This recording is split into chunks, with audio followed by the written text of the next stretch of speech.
अस्सलाम वालेकुम। अच्छा देखें, आज जो है वो हम एक नई वीडियो के साथ हाज़िर हुए हैं और जो नया लेक्चर है वो बेसिकली डिपेंड करता है क्वेश्चन नंबर 3 के बाद से, यानी क्वेश्चन नंबर 4, 5, 6, 7, 8 और 9 क्वेश्चंस। ठीक है, तो इसके अंदर जो है वो हम बेसिकली ये करेंगे कि क्वेश्चन नंबर 4 के अंदर हम क्वेश्चन नंबर 4 से स्टार्ट करते हैं। ठीक है, अच्छा क्वेश्चन नंबर 4 देखें यहाँ पे, if triangle A B C is a triangle, यानी ए बी सी एक ट्राइंगल है whose vertices are A -3,3, B 2,6 and C 3,0। Give the most specific name for triangle A B C. अब देखिए इस सवाल का मतलब क्या है। इस सवाल का जो बेसिकली मतलब है वो ये है कि हमारे पास 3 वर्टिसेस गिवन है, ए बी और सी, किसी ट्राइंगल के, और हमें एक नाम सजेस्ट करना है कि इसका नाम क्या होगा इस ट्राइंगल का। सही है, सबसे पहले हम जो है वो हम इसको डायरेक्ट नहीं बनाएंगे, मतलब डायरेक्टली कार्टेशियन कोऑर्डिनेट सिस्टम के अंदर पुट नहीं करेंगे। हम क्या करेंगे, नॉर्मली ए जो है -3,3 है, बी जो है वो 2,6 है। ये मैंने किस तरह से किया है, आप देखें यहाँ पे ये ओरिजिन होता है 0,0, ये 1 है, 2 है, 2 पे कहाँ जा रहा है, ये 6 पे जा रहा है, यानी ये बी पॉइंट आ गया, ये ए पॉइंट आ गया और ये सी पॉइंट आ गया 3,0। ठीक है, इन तीनों पॉइंट्स को हमने इस फॉर्म में लिख लिया, यानी ए -3,3, x1, y1, b2,6, x2, y2 and c 3,0, x3, y3। अब मेरे पास यहाँ पे ए बी सी तीनों पॉइंट्स आ गए। ठीक है, अब इसके बाद जो है वो हमें बेसिकली ये करना है कि हम ए से बी फाइंड आउट कर लेते हैं। ए से बी का फासला आपको पता है, ए से बी जा रहे हैं तो x1 से x2 जा रहे हैं, तो मीन्स कि x2 - x1 होगा प्लस y2 - y1 होगा। ठीक है, इसमें हम x2 की वैल्यू 2 पुट कर देंगे और x1 जो है वो बेसिकली -3 है और एक फॉर्मूले का माइनस, तो ये क्या हो जाएगा +3 का होल स्क्वायर, प्लस y2 की जो वैल्यू है वो 6 के बराबर है और माइनस फॉर्मूले का आ गया और y1 बराबर है 3 के। तो ये वैल्यूज़ जो है वो बेसिकली आपने यहाँ पे रख देनी है और इसको ऐड और सब्ट्रैक्ट कर लेना है, यानी 2 + 3 5, 6 - 3 3, यानी जब इसको हम कैलकुलेट करेंगे तो √34 यूनिट्स इसकी वैल्यू आएगी बेसिकली। ठीक है, उसके बाद जो है वो बी से सी का फासला हम निकाल लेते हैं, जो कि बी से सी का मतलब है, अगर हम बी से सी जा रहे हैं यानी x2 से x3 जा रहे हैं तो ये होगा x3 - x2 और y3 - y2। इस फॉर्मूले में हम वैल्यूज़ रख देंगे, तो वैल्यूज़ रखने से हमारे पास जो वैल्यू आएगी टोटल √37 आएगी। उसके बाद हम ए से सी का फासला फाइंड आउट करते हैं, यानी जो हमारे पास जो फिगर थी ए से बी की, ए से सी की और बी से सी की,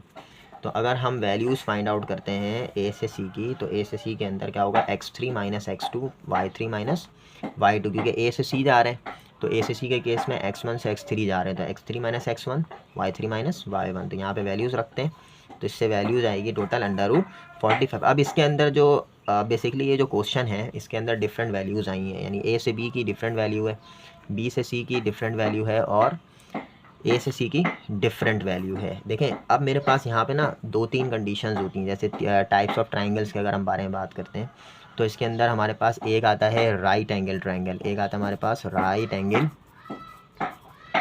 ट्राइंगल। सही है, एक हमारे पास जो है वो राइट एंगल ट्राइंगल आता है। अब राइट एंगल ट्राइंगल में ये होता है कि आपके पास जो है बेसिकली पैथागोरस थ्योरम जो है वो वेरीफाई करेगा। पैथागोरस थ्योरम पता है आपको, हाइपोटेन्यूज का स्क्वायर = बेस का स्क्वायर प्लस परपेंडिकुलर का स्क्वायर। ठीक है, लेकिन यहाँ पे कोई ऐसी कंडीशन है नहीं कि जिसमें हम बेस और परपेंडिकुलर के स्क्वायर को ऐड करें और वो हाइपोटेन्यूज के बराबर आ जाए, ऐसा हो नहीं सकता। 34 + 37 इसका होल स्क्वायर 45 के बराबर नहीं आ सकता। ठीक है, इसी तरीके से इक्विलेटरल भी नहीं है, ये तीनों बराबर भी नहीं है। इसी तरीके से जो है वो ये आइसोसेलेस भी नहीं है कि कोई दो साइड्स बराबर हों। तो इस लिहाज से जो सजेशन है, मेरी जो सजेशन है इस क्वेश्चन के हवाले से, वो है इन इक्विलेटरल ट्राइंगल। ठीक है, तो ये क्वेश्चन एक लिहाज से सही भी नहीं लग रहा और ये जो मेरी जो सजेशन है एक जो ट्राइंगल होगा ये इनइक्विलेटरल ट्राइंगल होगा। अब आते हैं हम क्वेश्चन नंबर 5 के अंदर। अब देखें क्वेश्चन नंबर 5 जो है वो बेसिकली क्या है। क्वेश्चन नंबर 5 क्या है, if the point P2,1 lies on the line segment joining the points A4,2 and B8,4 then show that AP बराबर है हाफ ऑफ AB का। अब देखें मैंने यहाँ पे क्या कह रहा है कि दो पॉइंट है A और B, उसके दरमियान में एक P पॉइंट है जो कि 2,1 है, ये आपको सवाल से मिल जाएगा। ठीक है, उसके बाद बेसिकली हम फाइंड आउट करेंगे, फर्स्ट काम जो होगा हमारा वो होगा AP फाइंड आउट करना, क्योंकि हमें शो क्या करना है कि AP बराबर है हाफ ऑफ AB के। तो A की जो वैल्यू है A4,2 है, x1, y1 हो गया, P को मैंने सपोज कर लिया 2,1 x, y हो गया और B को मैंने सपोज कर लिया 8,4 x2, y2 हो गया। ठीक है, अब मैं फाइंड आउट करूँगा ए से पी कहाँ जा रहा है, x1 से x जा रहा है, तो it means that x minus x1 और y1 से y जा रहा है तो y माइनस y1। अब इसके अंदर जो है ना वो वैल्यूज़ हम रख देते हैं। x की जो वैल्यू है बेसिकली 2 है, x1 की वैल्यू है 4, y की वैल्यू है 1 और y1 की वैल्यू है 2। ये वैल्यूज़ रखेंगे, सब्ट्रैक्ट करेंगे, स्क्वायर निकालेंगे इसका, तो √5 इस यूनिट्स इसकी वैल्यू आएगी बेसिकली। ठीक है, उसके बाद हमें जो है बेसिकली करना है यहाँ पे ये है कि नेक्स्ट काम हमारा जो है वो ए से बी फाइंड आउट करना है। ठीक है, ए से बी, तो ए से बी फाइंड आउट करने के लिए आपको पता है ए से बी जा रहे हैं तो x2 माइनस x1 और y2 माइनस y1। वैल्यूज़ रख दें x2 x1 y2 y1, subtract करके स्क्वायर ले लें, उसकी वैल्यू आ जाएगी √20 यूनिट्स। ठीक है, देन हेयर वी हैव, अब हमारे पास जो हमें शो करना था वो ये चीज़ शो करनी थी। यहाँ पे इसकी वैल्यू रख दी हमने ए पी की, यहाँ पे ए बी की वैल्यू रख दी। अब हमने यहाँ पे बेसिकली क्या लिया है, एलसीएम लेने से क्या होगा 2, 2 और 5, ये 3 फैक्टर्स आ रहे हैं। इन दो का तो बेसिकली पेयर बना लेंगे हम, ये 2 का स्क्वायर, ये रूट से कैंसिल होगा और 2 बाहर आ जाएगा, और ये 2 और ये 2 आप कैंसिल आउट कर दें तो √5 के इक्वल हो जाएगा। इट मीन्स दैट कि ये जो हमें चीज़ जो शो करनी थी ये शो हो गई है। ठीक है, अब नेक्स्ट क्वेश्चन जो है वो बेसिकली क्वेश्चन नंबर 5 है। इसको ज़रा सही से समझें। देखें क्वेश्चन नंबर 5 क्या है, find the coordinate of mid point of the following pairs. मैं 2 क्वेश्चंस कराऊंगा और थर्ड और फोर्थ जो है आपका होमवर्क होगा। ठीक है, अब आपने क्या करना है, सपोज कर लेते हैं मेरे पास 2 पॉइंट्स हैं, एक m है और एक n है। ठीक है, m और n है, सपोज कर लेते हैं एक m है और एक n है, इनके दरमियान का जो फासला है या इनके दरमियान में जो पॉइंट होगा वो हमें फाइंड आउट करना है। ये हमारा मिड पॉइंट होगा, ये हमारा क्या होगा, मिड पॉइंट होगा। ठीक है, अब इसको हम बेसिकली करते क्या हैं, आपको ये मालूम होना चाहिए कि हम यहाँ पे बेसिकली रेशूज़ लगाते हैं। यहाँ पे हम क्या लगाते हैं, मिड पॉइंट के लिए जो रेशू रखते हैं वो हम रखते हैं m1:m2 = 1:1। ठीक है, तो यहाँ पे देखें मैंने यहाँ पे क्या किया, मैंने सपोज की एक लाइन, वो लाइन क्या कर रही है, इस a और b को सेंटर से डिवाइड कर रही है। सही है, और रेशू क्या होगा, m1:m2 = 1:1 होगा। सही है, 1:1 का मतलब है कि रेशू इक्वल है दोनों तरफ। ठीक है, समझ में आ गया। अच्छा, अब देखें हम यहाँ पे बेसिकली यूज़ करते हैं इंटरनल डिवीजन का फॉर्मूला यूज़ करते हैं। वो क्या है, px, y = m1x2 + m2x1 divide by m1 + m2, m1y2 + m2y1 divide by m1 + m2। अब इस केस के अंदर हम यहाँ पे ये करते हैं कि m1 m2 ये दोनों 1 1 रख देते हैं इस फॉर्मूले के अंदर। m1 m2 जो है वो हम 1 1 रख देते हैं। सही है, यहाँ पे भी m1 m2 1 1 रखते हैं, तो क्या होगा, x2 + x1 मीन्स के x1 + x2 ले लेते हैं डिवाइड बाय 1 + 1, नीचे जब दो चीज़ ऐड होगी 1 1 तो यहाँ पे 2 आ जाएगा। इस तरह से फिर m1y2 + m2y1 divide by m1 + m2, इसमें भी हम 1 1 रखेंगे तो यहाँ पे क्या होगा, y1 + y2 डिवाइड बाय 2 हो जाएगा। ठीक है, तो ये हमारे पास मिड पॉइंट का फॉर्मूला निकल के आया यूजिंग इंटरनल डिवीजन के फॉर्मूले से। यहाँ पे m1 m2 हमें 1 1 रखना है ताकि रेशो क्या है हमारा, इक्वल है इसके हिसाब से। लेकिन रेशो डिफरेंट भी होता है। अभी क्वेश्चन आगे आएगा जिसमें हम रेशो डिफरेंट भी रखेंगे यहाँ पे, और इसमें हम रेशो निकालना भी सीखेंगे। ठीक है, तो यहाँ पे मेरे पास 2 पॉइंट्स हैं, m -4, -4,2 और n -4, -2। तो यहाँ पे बेसिकली होगा ये कि हमें मिड पॉइंट निकालना है mn का मिड पॉइंट निकालना है। तो यहाँ पे फॉर्मूला क्या बन रहा था, यहाँ पे फॉर्मूला क्या आया था, x1 + x2 divide by 2, y1 + y2 divide by 2। यहाँ पे x1 x2 की वैल्यू रख दें, दोनों वैल्यू -4 -4 है, डिवाइड बाई 2 हो गया, y1 + y2 -2 + 2 डिवाइड बाई 2 0 हो गया, -4, 0। ये बेसिकली आ गया मिड पॉइंट, ये मिड पॉइंट आ गया। सही है, किसका, mn का। और नेक्स्ट ये जो क्वेश्चन नंबर 2 है ये भी वैसे होगा, मिड पॉइंट ऑफ PQ। -1 जो है वो हमारा क्या है, x1 है, ये y1 हो गया, ये x2 हो गया, ये y2 हो गया। अब इसको हम वैल्यूज़ को रख देंगे यहाँ पे, x1 + x2 means 5 - 1 divide by 2, -4 + 4 divide by 2, और वैल्यू क्या आ गई, 2, 0 आ गई। ठीक है, क्वेश्चन नंबर 6 था। अब हम बात करेंगे क्वेश्चन नंबर 7 के बारे में। ठीक है, तो क्वेश्चन नंबर 7 देखें। क्वेश्चन नंबर 7 ये है कि find the point which divides the segment joining 4, -1 and 4, 3 in the ratio 3:1। अब इसको ज़रा समझें, ये 3:1 क्या है, इंटरनली डिवाइड हो रहा है। ठीक है, तो यहाँ पे हम नॉर्मली ये करते हैं कि let px, y divides the join of 4, -1 और 4, 3। एक जॉइन है, जो कि यहाँ से शुरू हो रहा है ए से बी तक। ए जो है वो 4,-1 है और बी जो है वो 4,3 है, ठीक है। ए जो है 4,-1 है। आप एक लाइन बना लें, एक कॉर्नर ए को बोलते हैं, एक कॉर्नर बी को बोलते हैं और इसके पॉइंट्स को लिख दें वहाँ पे, ठीक है। अब ये जो 3:1 है इसका क्या मतलब है? ये जो 3:1 है बेसिकली आपने करना ये है कि 3:1 टोटल 4 हो गए, तो 4 हिस्सों में इसको डिवाइड कर लेना है इक्वली, ठीक है। और 3 का मतलब है यहाँ पे कोई शख्स मैंने बनाया है, सही है, वो शख्स जो है वो चल के आगे जा रहा है, एक कंप्लीट हुआ, दूसरा कंप्लीट हुआ और तीसरा जब कंप्लीट होगा तो यहाँ पे 3 आ जाएगा और रेशो के बाद जो बच गए, जो इंटरवल बच गया और कितना बचा है वो 1 बचा है, तो ये 3:1 इसका क्या आ गया बेसिकली रेशो आ गया, ठीक है।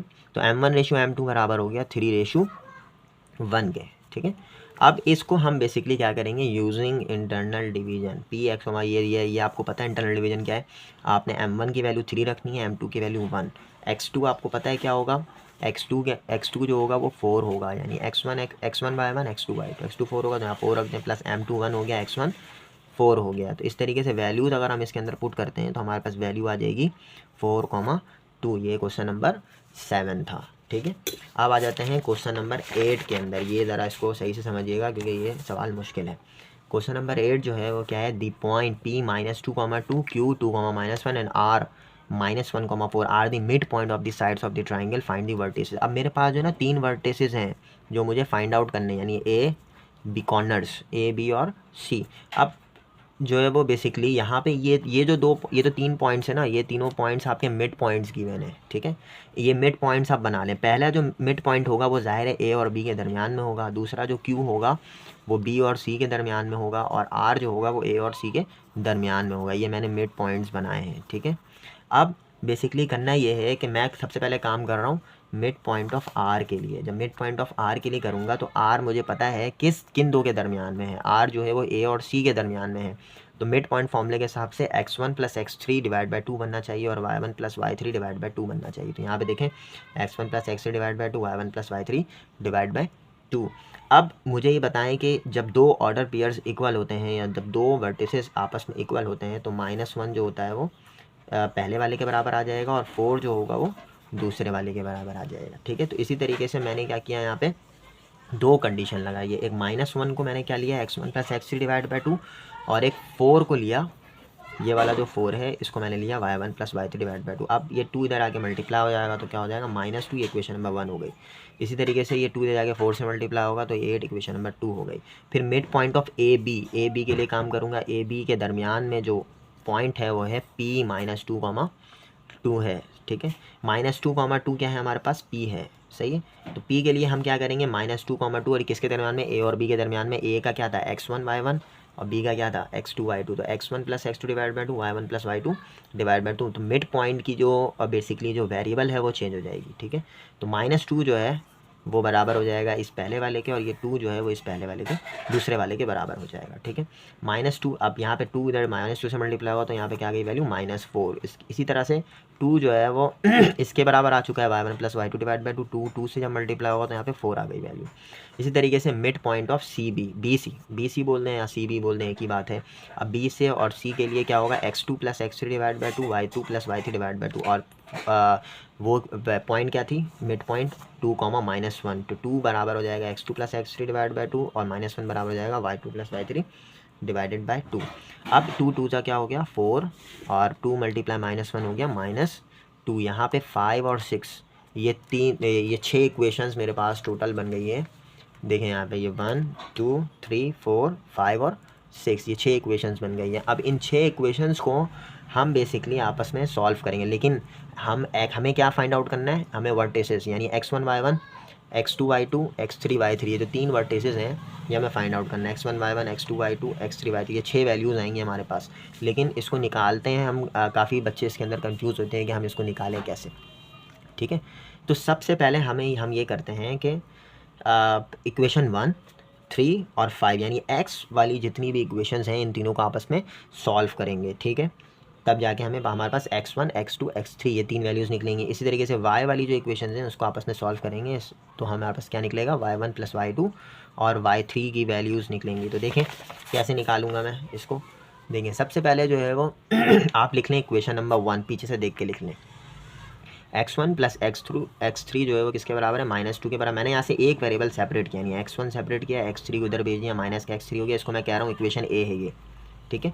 फिर इक्वेशन ए को पुट किया है मैंने इक्वेशन नंबर 3 के अंदर। इक्वेशन नंबर 3 जो है वो दूसरी इक्वेशन थी x की, उसके अंदर मैंने पुट कर दिया। देखें x1 की वैल्यू आई थी, x1 की वैल्यू आई है -2 माइनस x3।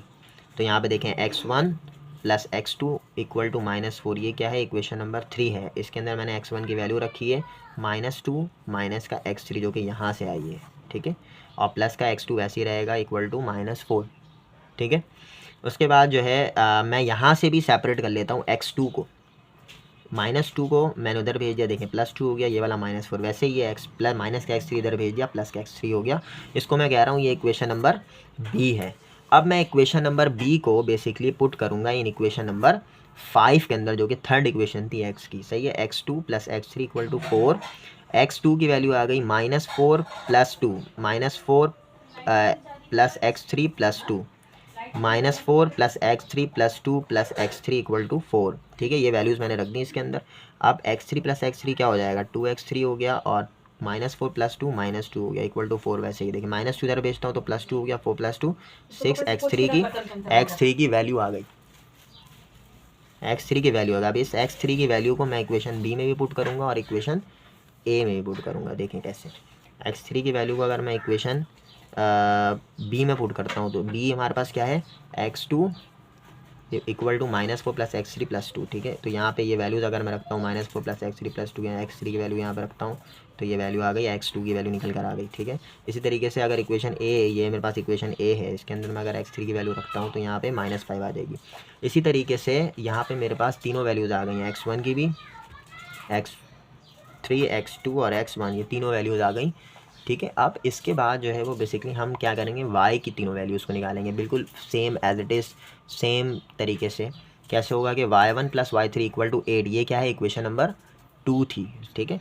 यहाँ से मैंने क्या किया, y3 को सेपरेट किया, यहाँ पे लेकर आया, सही है। इसको मैं कह रहा हूँ इक्वेशन x है ये, ठीक है। इक्वेशन x को मैं कहाँ पुट करूँगा, इक्वेशन नंबर 4 में, जो चौथी यानी दूसरी जो इक्वेशन थी y की, उसके अंदर। तो वो क्या थी, y1 plus y2 equal to 4। यहाँ पे y1 की वैल्यू क्या है, 8 माइनस y3, y1 की वैल्यू हम यहाँ पुट करेंगे 8 माइनस y3 और प्लस y2 इक्वल टू 4, और यहाँ से हम y2 बेसिकली सेपरेट करेंगे यहाँ पे। तो यहाँ पे ये वैल्यूज़ इधर आ गई, और यहाँ से ऐड कर सब्ट्रैक्ट करके यहाँ पे ये इक्वेशन y बन गई, ठीक है, इक्वेशन y बन गई। अब इस इक्वेशन y को बेसिकली हम पुट करेंगे इक्वेशन नंबर 6 के अंदर। इक्वेशन नंबर 6 जो कि तीसरी इक्वेशन थी y के कॉम्बिनेशन की, ठीक है। y2 plus y3 equal to -2, ये इक्वेशन थी, ये पूरी इक्वेशन थी। y2 मैंने यहाँ पे सेपरेट किया है, इसको मैं ला करके y2 की जगह पे पुट करूँगा, -4 प्लस y3 जो कि ये है, और प्लस का y3 वैसे ही रहेगा -2, ठीक है। y3 2y3 हो गई, -4 इधर भेजा, +4 हो गया, -2, यहाँ से y3 सेपरेट हो गया। अब इस y3 की जो वैल्यू है -1, वो मैं पुट करूँगा basically put in equation x के अंदर और y के अंदर, दोनों के अंदर पुट कर दें, x और y दोनों में, ठीक है। तो x क्या था मेरे पास, देखें x ये था, ये y1 बराबर है 8 माइनस y3, इसको मैंने लिखा है 8 माइनस y3 की वैल्यू 1 है, 8 माइनस 1 7, y1 की वैल्यू आ गई।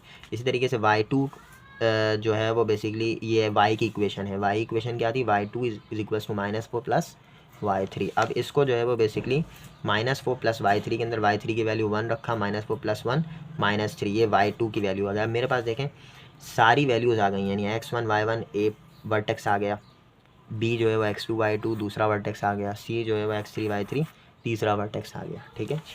तो अब एक लास्ट क्वेश्चन है जो कि मैंने प्रिपेयर किया है, क्वेश्चन नंबर 9, ठीक है। क्वेश्चन नंबर 9 देखें, बहुत इजी है और आसान है। z 4,5 and x 7,-1 are two given points and the point y divides line segment Z X externally in the ratio 4:। देखें एक्सटर्नली का लफ्ज़ जब भी यूज़ करें तो आपने इंटरनल डिवीजन के फॉर्मूले में थोड़ी सी चेंजिंग कर लेनी है। इंटरनल डिवीजन के फॉर्मूले में प्लस प्लस था ऊपर नीचे न्यूमरेटर डिनोमिनेटर में, आपने एक्सटर्नल डिवीजन के अंदर दोनों में माइनस माइनस लेना है, यानी न्यूमरेटर में भी माइनस डिनोमिनेटर में भी माइनस, ठीक है। तो इस केस के अंदर आपके पास रेशो गिवन है 4:3। अब मुझे खुद बताएं 4:3, 4 + 3 7, आपने एक लाइन को जो कि जेड एक्स का जॉइन है, इसको आपने 7 हिस्सों में क्या करना है, डिवाइड करने, और 7 हिस्सों में डिवाइड करने के बाद एक शख्स को यहाँ से कंटिन्यू चलाना है, जो कि एक कवर करेगा, फिर दूसरा, फिर तीसरा, और चौथे पे रुक जाएगा वो आकर के। और चौथे पे रुकने के बाद बच गए कितने, 3, तो यहाँ पे 4:3, ये रेशो 4:3 बन जाएगा, ठीक है। और ये इस पॉइंट को आपने सपोज कर लेना है कुछ सभी, यानी z और x है तो आप इसको y सपोज कर लें, x, y, ये पॉइंट हमें फाइंड आउट करना है basically, find the coordinate of y, x, y, ठीक है। अब y, x, y जो है वो बेसिकली बराबर होगा m1 x2, यहाँ बीच में माइनस माइनस आ जाएगा, इंटरनल डिवीजन के फॉर्मूले में प्लस प्लस था, यहाँ पे माइनस माइनस हो गया।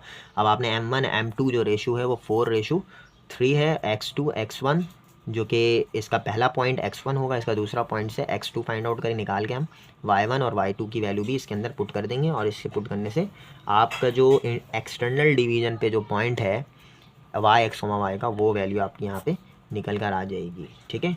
तो नेक्स्ट वीडियो के लिए जो है वो आप लोग चैनल सब्सक्राइब करें ताकि आगे की वीडियो मैं अपलोड करूं, ठीक है। क्वेश्चन नंबर 9 तक हो गया, 10 के बाद से जो है वो वीडियोस आएंगी आगे के लिए।